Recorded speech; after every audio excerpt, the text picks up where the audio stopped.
माहेश्वरी नगरी ही राजा सहस्त्रार्जुन किंवा कीर्तिवीर्य यांची सुद्धा राजधानी होती आणि या राजाचे उल्लेख महाभारत तसेच रामायणात या दोन्ही काव्यांमध्ये आढळतात.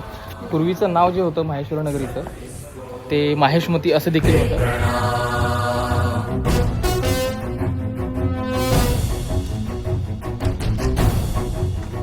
इथे असं पौराणिक कथा एक आहे की इथे रावणाचा आणि सहस्त्रार्जुनाचा युद्ध झालं होतं आणि त्या युद्धामध्ये सहस्त्रार्जुनांनी रावणाला हरवलं आणि त्याच्या ज्या 10 तोंडांवरनं त्यांनी एक एक दिवे लावले. त्यामुळे इथे अशी पूजेच्या वेळेस 11 सहस्त्रार्जुन मंदिराच्या इथे 11 पणत्या लावायची वगैरे पण परंपरा आहे तेव्हापासून.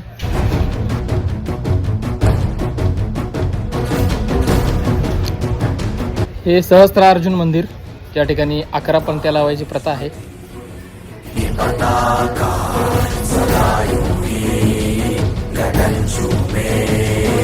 ही आहे नर्मदा नदी आणि याच्या तीरावर बसवलेला अहिल्या देवींनी हा महेश्वरचा घाट